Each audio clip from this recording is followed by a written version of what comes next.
जम्मू कश्मीर के गुलमर्ग में साहित्यकारों का सम्मेलन आयोजित किया गया, जिसमें जम्मू कश्मीर साहित्य और संस्कृति से जुड़ी कई शख्सियतों ने शिरकत की।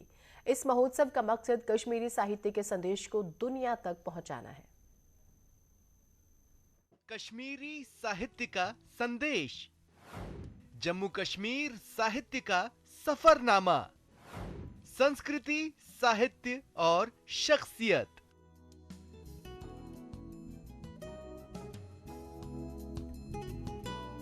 जम्मू कश्मीर की संस्कृति और साहित्य को देश दुनिया तक पहुंचाने के लिए पर्यटन विभाग की ओर से बड़ी पहल की गई, जिसका नाम है गुलमर्ग साहित्य सम्मेलन। इस सम्मेलन में जम्मू कश्मीर साहित्य से जुड़े कई लेखक, कवि और कलाकारों ने हिस्सा लिया। कार्यक्रम में मुख्य अतिथि के तौर पर केंद्रीय संस्कृति मंत्री मीनाक्षी लेखी शामिल हुई। I wish every year we come here with newer and newer books and afford platforms to all the upcoming writers, and this festival should become world famous, that everybody wants a seat here. एक दिवसीय गुलमर्ग साहित्य सम्मेलन को कई सत्रों में बांटा गया है, ताकि जम्मू कश्मीर की कला, साहित्य और संस्कृति तीनों का समावेश हो सके।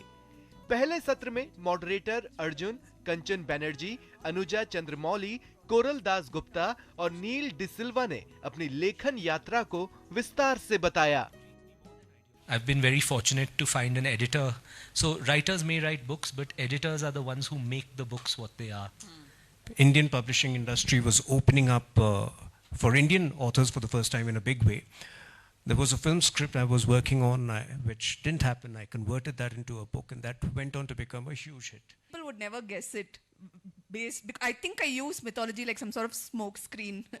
Maybe I'm hiding behind it. Who the hell knows? Because I never ask myself these questions. Why am I doing what I'm doing? I'm really not much of a thinker actually, unless I'm overthinking stuff. So Gulmarg साहित्य सम्मेलन बारामूला जिला प्रशासन, जम्मू और कश्मीर कला, संस्कृति और भाषा academy के सहयोग से आयोजित किया गया, जिसमें न्यूज 18 नेटवर्क भी सहयोगी रहा।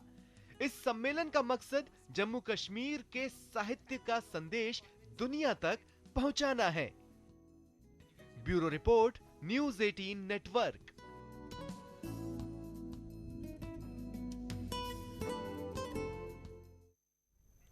तो जम्मू कश्मीर के गुलमर्ग में साहित्यकारों का सम्मेलन आयोजित किया गया, जिसमें जम्मू कश्मीर साहित्य और संस्कृति से जुड़ी कई शख्सियतों ने शिरकत की। इस महोत्सव का मकसद कश्मीरी साहित्य के संदेश को पूरी दुनिया तक पहुंचाना। कश्मीरी साहित्य का संदेश, जम्मू कश्मीर साहित्य का सफरनामा, संस्कृति, साहित्य और शख्सियत। जम्मू कश्मीर की संस्कृति और साहित्य को देश दुनिया तक पहुंचाने के लिए पर्यटन विभाग की ओर से बड़ी पहल की गई, जिसका नाम है गुलमर्ग साहित्य सम्मेलन।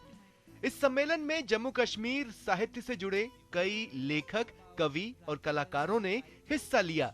कार्यक्रम में मुख्य अतिथि के तौर पर केंद्रीय संस्कृति मंत्री मीनाक्षी लेखी शामिल हुई।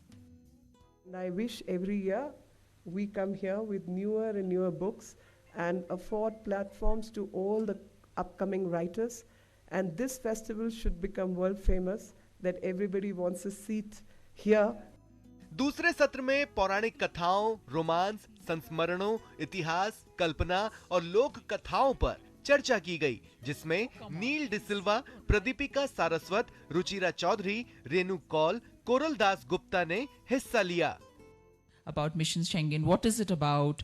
How did this co-authoring thing come about, and how has the experience been? What is the process? So India Under Siege, the typical book where there are multiple threats from known and unknown sources to the country, and how a set of characters battle it out. Well, my father is a watchmaker, and my grandfather actually was in the watch business, and he had a shop in Anarkali in Lahore, and then brought it to Delhi at partition.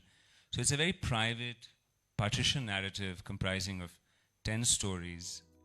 Gulmarg साहित्य सम्मेलन बारामूला जिला प्रशासन, जम्मू और कश्मीर कला, संस्कृति और भाषा academy के सहयोग से आयोजित किया गया, जिसमें न्यूज 18 नेटवर्क भी सहयोगी रहा। इस सम्मेलन का मकसद जम्मू कश्मीर के साहित्य का संदेश दुनिया तक पहुंचाना है। Bureau report, news 18 network.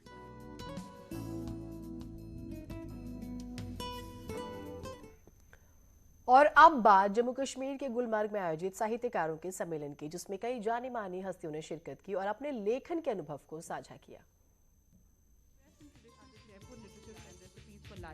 साहित्य के रस से सराबोर गुलमर्ग,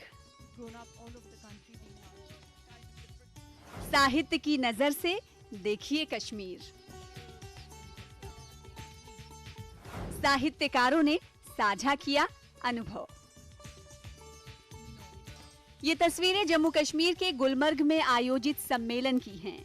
सम्मेलन के सत्र का मोर्चा महिलाओं ने संभाला। मंच पर डॉली ठाकुर, मीरा अली और सुधा मेमन हैं, जो भारत की नामी ग्रामी शख्सियत हैं। इनकी लेखनी को दुनिया पहचानती है। ये हैं डॉली ठाकुर, जो लेखिका हैं, पत्रकार हैं, रंगकर्मी हैं, समाज सेवी हैं और ना जाने कितने गुणों से भरी हैं। ये कैसे दुनिया देखती हैं और समझती हैं, ये फलसफा जान लीजिए। ऐसी अच्छी अच्छी बातें मिलती हैं लोगों से जो हम लोग को कभी पता नहीं होती, क्योंकि सब लोग के पास कोई खूबसूरत कहानी है बताने के लिए। तो आप भी किसी से भी बात कीजिए। बात करने से ही बात बनती है। इस साहित्य सम्मेलन का मकसद भी यही है कि दुनिया साहित्य के जरिए भारत के इस अनमोल हिस्से की सभ्यता और संस्कृति को समझे। और ये तभी मुमकिन है जब हम इस साहित्य को ना सिर्फ खुद जानेंगे, बल्कि अपनी अगली पीढ़ी को भी इससे रूबरू कराएंगे। यू कैन नॉट से कि कश्मीरी भूल जाओ, इसमें कुछ नहीं रखा है। You have centuries of literature, centuries of thought, centuries of philosophy, centuries of poetry, centuries of culture, centuries of cuisine written in your language, which if your children will not read and write, will be lost to them. सुना आपने? ये सम्मेलन में मीरा अली ने अंग्रेजी और दूसरी भाषा के साथ साथ कश्मीरी साहित्य को अहमियत देने की बात कही। तो वहीं सुधा मेमन ने स्वाद को साहित्य से और साहित्य को संस्कृति से जोड़ा और इसी फलसफे को अपनी किताब रेसिपीज फॉर लाइफ के लिए प्रेरणा करार दिया। I believe truly that food is so much a part of our cultural identity, and if we let these recipes go away, we are losing actually a slice of our identity, and that's how recipes for life यकीनन संस्कृति एक ऐसी नदी है जो साहित्य, स्वाद, संस्कार और रहन सहन के सहारे बहती है, स्थानीय लोगों को जीवन की धारा देती है और अगली पीढ़ी को मजबूत बनाती है। Bureau report, news 18 network.